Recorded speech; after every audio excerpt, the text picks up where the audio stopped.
Halo guys, selamat datang buat yang sudah mampir. Jangan lupa klik subscribe-nya ya. Assalamualaikum warahmatullahi wabarakatuh. Perkenalkan, kami dari kelompok 4, Praktikum Mata Kuliah Biokimia, Program Studi Pendidikan Biologi, UIN Sunan Gunung Jati Bandung. Pada video kali ini, kami akan melakukan uji kandungan protein pada makanan. Di sini kami beranggotakan 5 orang, dengan saya sendiri, Nurul Fitriana, dengan NIM 1182060085. Ida Rahminur Azizah dengan NIM 11820600080. Saya Nawang Sunika Hanifah dengan NIM 118-20677. Nama saya Oman Subandi dari Pendidikan Biologi kelas 5C, NIM 11820600088. Halo teman-teman, nama saya Nisa Solihah Pangsuma dengan NIM 112060081 dari kelas 5C Pendidikan Biologi. Sebelum memulai praktikum, tentu kita perlu mempersiapkan alat dan bahan yang akan digunakan. Pada praktikum uji protein kali ini, alat dan bahan yang digunakan cukup sederhana.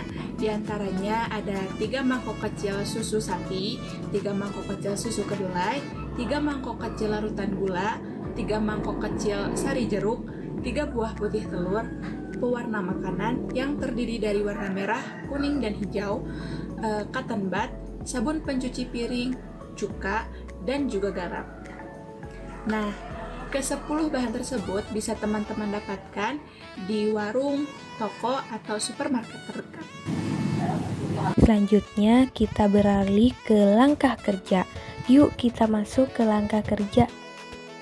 Yang pertama, siapkan alat dan bahan yang akan digunakan. Yang kedua, siapkan 3 wadah yang berbeda untuk masing-masing larutan. Yang ketiga, kemudian masukkan masing-masing larutan. Yang keempat, lalu teteskan pewarna makanan pada larutan. Yang kelima, lalu teteskan cuka pada larutan wadah pertama. Yang keenam, taburkan garam di wadah kedua. Yang ketujuh, dan celupkan cairan cuci piring atau sarlet ke wadah yang ketiga. Dan yang ke-8, yaitu ulangi langkah yang sama. Berikut bahan yang digunakan adalah susu sapi. Langkah pertama seperti yang telah disebutkan pada langkah kerja, yakni memasukkan 1-2 tetes pewarna makanan ke dalam setiap mangkok. Karena warna hijaunya kurang keluar, jadi agak sedikit diaduk.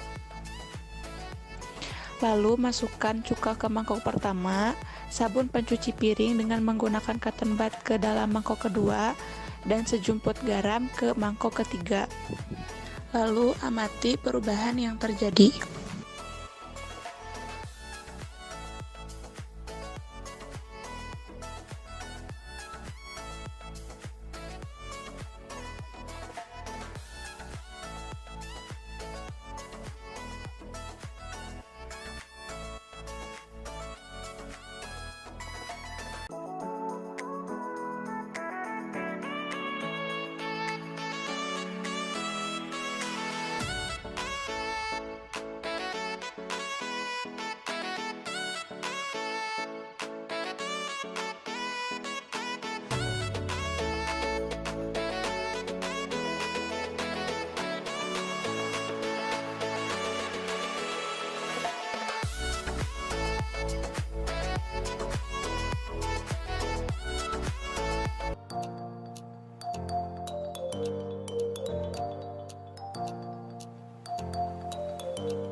Baiklah, selanjutnya saya akan menjelaskan mengenai praktikum protein yang dilakukan oleh kelompok kami. Jadi sebelum kita beralih ke hasil ujian telah dilakukan, sekarang kita akan mengenalkan apa itu protein. Jadi protein adalah suatu polipeptida yang mempunyai bobot molekul yang berbeda. Selain bobot molekulnya yang berbeda, mereka juga mempunyai sifat yang berbeda. Jadi ada yang dia cepat larut dalam air dan juga ada yang sukar untuk larut dalam air. Contohnya adalah kuku dan rambut. Itu adalah contoh protein yang sukar untuk larut di dalam air. Dan untuk protein yang mudah larut dalam air itu contohnya adalah putih telur. Nah, untuk pengklasifikasiannya, protein dibedakan berdasarkan susunan molekul, kelarutan, dan keberadaan senyawa lain dalam molekul. Yang pertama adalah berdasarkan susunan molekulnya. Di sini dibagi lagi menjadi dua, yaitu yang pertama adalah protein fibriler dan yang kedua adalah protein globuler. Di protein fibriler ini memiliki bentuk seperti fiber atau serat. Nah, dia itu sukar untuk larut atau sukar untuk dimurnikan. Contohnya itu adalah kolagen pada tulang rawan, keratin pada rambut, dan fibrin pada darah. Nah, yang kedua yaitu protein globuler, di mana protein ini berbentuk seperti bola. Nah, protein ini tuh biasanya terdapat di bahan-bahan pangan seperti susu, telur, ataupun di dalam daging. Nah, protein globuler ini dia itu sangat mudah larut, terutama di larutan asam atau larutan basa atau larutan garam. Nah, di protein globuler ini dia itu sangat mudah juga terdenaturasi. Nah, berikutnya yaitu berdasarkan kelarutannya. Sebenarnya protein yang dibedakan berdasarkan kelarutannya ini terdapat banyak sekali macamnya, tetapi saya hanya mengambil 3 buah yang berkaitan dengan praktikum yang sedang diujikan. Yang pertama adalah albumin, di mana albumin ini adalah protein yang larut dalam air dan terkoagulasi pada panas. Contohnya itu adalah albumin pada telur, albumin pada serum, dan laktatbumin pada susu.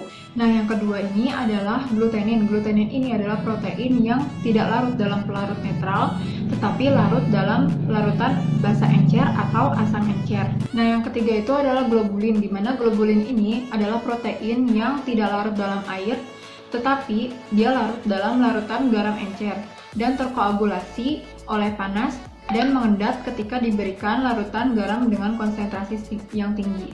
Nah, di klasifikasi yang ketiga ini adalah protein konjugasi. Sebenarnya di protein konjugasi ini terdapat banyak sekali protein, tapi saya hanya mengambil 2 buah protein. Sebelum kita menyebutkan 2 buah protein itu, alangkah lebih baiknya kita mengetahui apa itu protein konjugasi. Protein konjugasi ini adalah protein yang memiliki senyawa lain di dalam proteinnya. Nah, kalau misalkan suatu protein yang tidak memiliki senyawa lain itu disebut dengan protein sederhana. Di protein konjugasi ini perbedaannya itu terletak pada senyawa non-protein yang bergabung dengan senyawa proteinnya.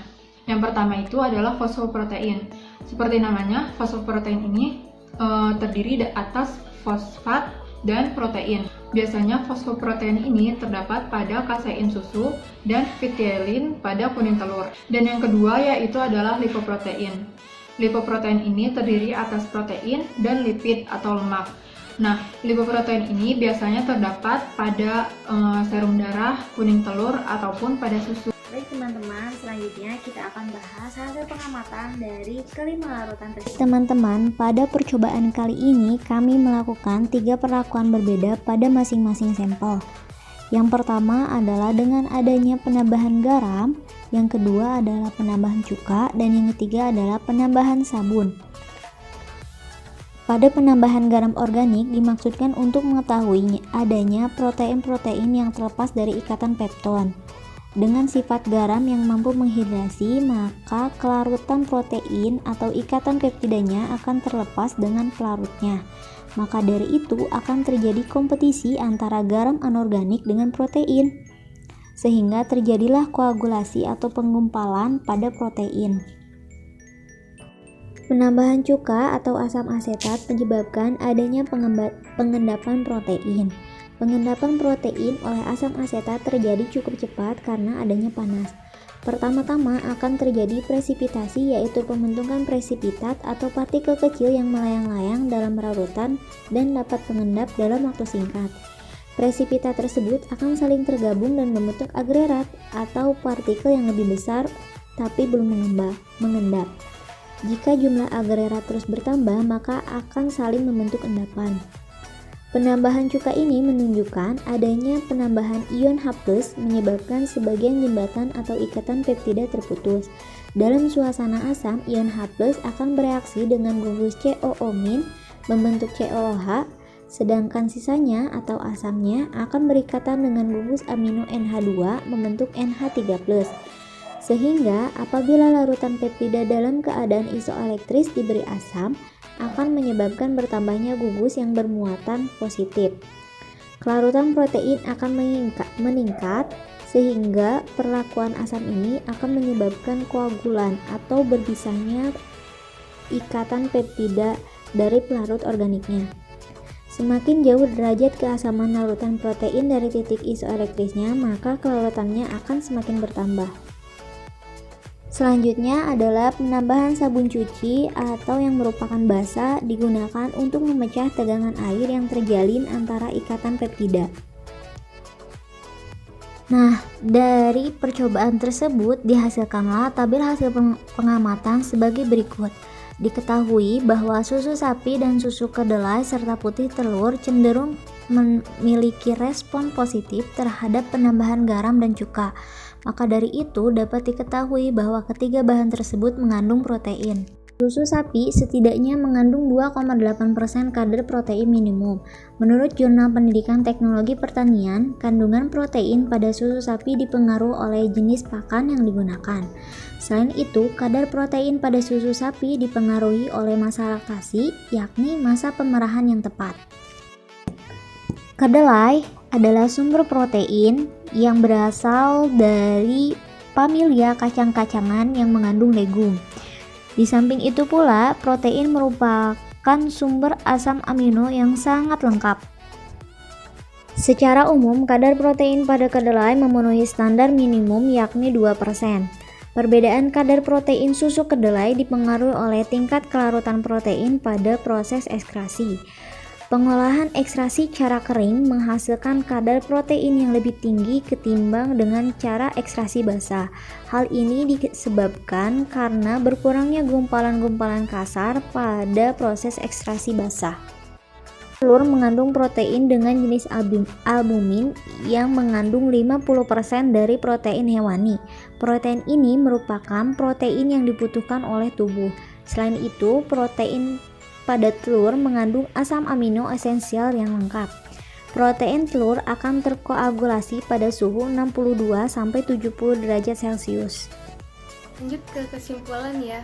Jadi pada percobaan ini menggunakan beberapa sampel, yaitu yang pertama dengan adanya penambahan garam, yaitu untuk mengetahui adanya protein yang terlepas dari adanya pepton. Yang kedua itu dengan adanya penambahan cuka atau asam asetat, yaitu yang ditandai dengan pengendapan pada protein. Yang ketiga itu ada penambahan basa atau penambahan pada sabun cuci, yaitu untuk memecahkan tegangan air pada ikatan peptida. Berdasarkan kelarutan dalam air atau pelarut lain dapat digolongkan beberapa golongan. Yang pertama itu ada albumin, yaitu larut dalam air dan terogulasi oleh panas. Contohnya itu dalam telur, yaitu lactalbumin atau ovalbumin itu dalam susu. Yang kedua itu skleroprotein, yaitu tidak larut dalam pelarut encer, baik larutan garam, asam, basa, dan alkohol. Contohnya itu kolagen, yaitu pada tulang rawan, miosin pada otot, keratin pada rambut. Yang ketiga itu ada globulin, yaitu tidak larut dalam air, teroksidasi oleh panas. Contohnya itu miosinogen, legumen dalam kacang-kacangan. Yang keempat itu glutelin, yaitu tidak larut dalam pelarut atau netral tetapi larut dalam asam atau basa encer. Contohnya itu glutelin, yaitu dalam gandum, origenin dalam beras. Yang kelima itu ada prolamin, dan keenam protamin, ketujuh itu ada histon. Cukup sekian dan terima kasih. Sampai ketemu di video selanjutnya.